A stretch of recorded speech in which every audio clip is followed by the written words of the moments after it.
Catherine irritatedly threw the backpack on the floor. She had to put up with this man for so many years. How much longer would it be until her mother realized that he was a horrible person? I'm telling you once again that I don't want him to come to my prom. He's not my father and never will be, Catherine said again to her mother. Emily looked at her daughter, frowning sadly. Catherine, darling, don't say that. Matthew does everything for you, and he treats you like his blood daughter. Thanks to him, you can go to the prom. We can afford to buy a fancy dress for you, and we have everything we need. Don't say that. It's not right. I hate him. He doesn't deserve you. He's taking advantage of you, and you don't realize it. You're just a maid to him, keeping the house clean and serving him. When will you understand that? It's been 5 years, and it's like you don't realize it. Catherine continued her speech, hoping for a miracle. But her mother only shook her head. We found ourselves in a terrible situation after your father died, and it was Matthew who helped us, and we should be grateful to him. He married me, gave us a home, and even offered his last name to you, but you refused. You should understand that he loves us, maybe in some unusual way, but he does, that's for sure.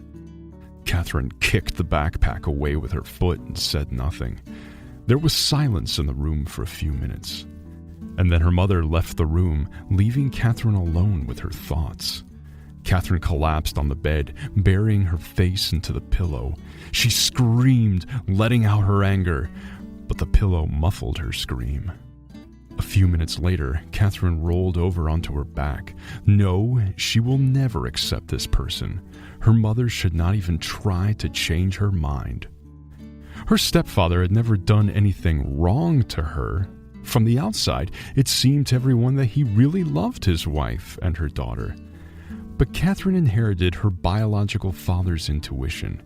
She and her mother were alive only because of his intuition. On the day of the accident, Emily and Catherine wanted to go with him, but he said no. That's why he was the only one who died in that terrible accident, and Catherine and her mother were left alone in this world. And now that gut feeling was telling Catherine that her stepfather wasn't so innocent, that he was hiding something. Catherine saw something alarming in his eyes, even though everything looked perfect. She thought he was a hypocritical liar, but her mother didn't think so. Besides, Catherine had no evidence to show her mother Matthew's true nature. Catherine sighed heavily and stared at the ceiling. She just didn't have the energy to fight with her mother anymore. It was hurting them both. Catherine decided that she had to endure the presence of her stepfather at her prom. She will endure, just so her mother will stop crying. But Catherine would turn 18 soon, and then no one would make her do anything she didn't want to do. Catherine came into the kitchen, hugged her mother standing at the sink, and said, "All right, let Matthew go to my prom, but don't ask me to make any more concessions to him." Emily hugged her daughter tightly. Everything would be all right, and Catherine would soon see that. 6 months passed, and events developed rapidly. Catherine finished high school with honors, passed her entrance exams perfectly, and was accepted into a prestigious university. Her stepfather was very happy for her. His smile looked so sincere. But Catherine saw some danger in his eyes. Something kept alarming her. But Catherine did not tell her mother about her feelings anymore. It was not a good idea. It was better to keep things to herself. Catherine had already finished her first semester. It was easy for her, but she could have done even better if she had tried harder. But Catherine had a new life, new acquaintances, and first crushes. She met a guy she was crazy about. The relationship between them was just starting to develop, and one day the guy suggested spending the whole day together. To do that, she had to skip her studies at the university. Catherine didn't worry about that since she could study the missed material from her textbooks, but her mother and stepfather shouldn't know that she was skipping classes. For some reason, her stepfather asked about her studies almost every day. Everyone got up at the same time that morning. Catherine was pretending that she was going to university. Emily was going to work, and Matthew had the day off. But he was going to be away on some business for the day, dropping Emily off at work. Catherine left the house first. She was going to walk around for about an hour so her mother and stepfather would have time to leave, and then she wanted to go back to change. She had a date coming up, and she wanted to look perfect. Catherine wandered dreamily in the park not far from her house, constantly glancing at her watch. Finally, 1 hour passed, and Catherine hurried quickly toward the house. There was silence in the house. No one was there. Catherine went to her room to change into a beautiful dress that made her look perfect. "Today is such a great day, and I have to look excellent," the girl was talking to herself, not even trying to control her emotions. She stood in front of the mirror for a while, looking at herself from every angle, and then she went to her mother's bedroom to find that incredible red lipstick. A few minutes passed in search of the lipstick, when suddenly, Catherine heard the front door open. The girl froze because she knew she would be in big trouble if anyone saw her at home. She looked at herself in the mirror, trying not to make a sound, and then she heard her stepfather's voice. Damn, her worst fear had come true. If he saw her, she'd be in trouble. Catherine rushed to her mother's wardrobe. She would have to hide so no one would see her. She quickly hid in the closet and waited for her stepfather to leave. But events developed differently. Catherine heard a woman's voice. She first thought it was her mother, but then the woman's laughter convinced her that it was someone else. She frowned, trying to figure out what was going on. And a few minutes later, the door opened, and Matthew and an unfamiliar tall woman walked into the room. Catherine held her breath. Her heart was beating like crazy. So, Matthew is cheating on Mom. How did he have the nerve to bring her home? What a bastard, the girl thought to herself. Catherine closed her eyes, trying not to think about what was happening. But then she came to her senses. What was she doing? What a fool! She had to take this chance. She had to act decisively. Catherine forced herself to open her eyes and took her phone out of her pocket. She immediately switched it to silent mode so that no sound would give away her presence. Then, she turned on the camera on the phone. Sneakily, Catherine opened the wardrobe door a little and began filming the video. The visibility was great.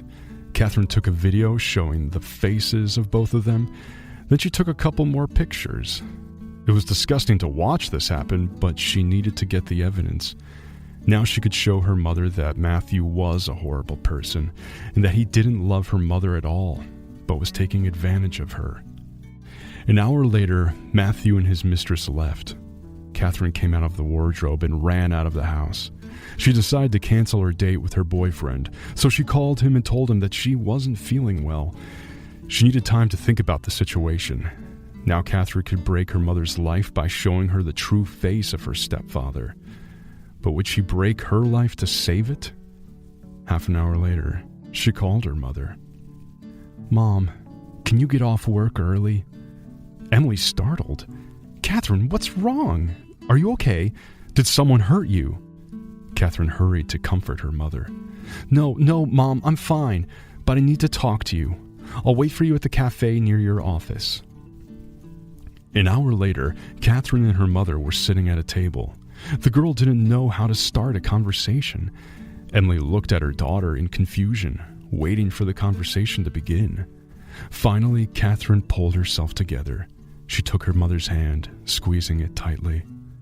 "Mom, forgive me for what I'm about to do, but I can't lie to you. Believe me, you deserve better, and you will have a wonderful life if you choose the right path.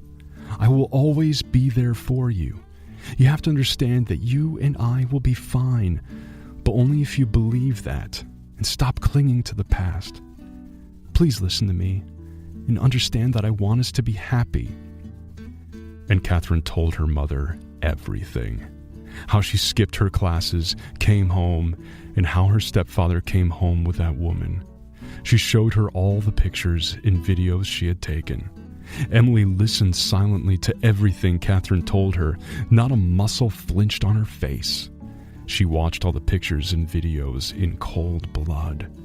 Her hands didn't even tremble. There was a painful silence. Catherine looked at her mother, and Emily was looking down at her hands. There were no tears, no words, just an ominous silence. After about 10 minutes, Emily raised her eyes and sighed heavily. She took her purse and stood up. "Let's go home. We have a lot to do. We need to pack. Everything has to be done quickly, without wasting a minute. You have classes at the university on Monday. We have to find an apartment and move in over the weekend. I don't know how we can do everything by ourselves, but we have no choice. Come on, let's go, sweetheart." Catherine looked at her mother in surprise.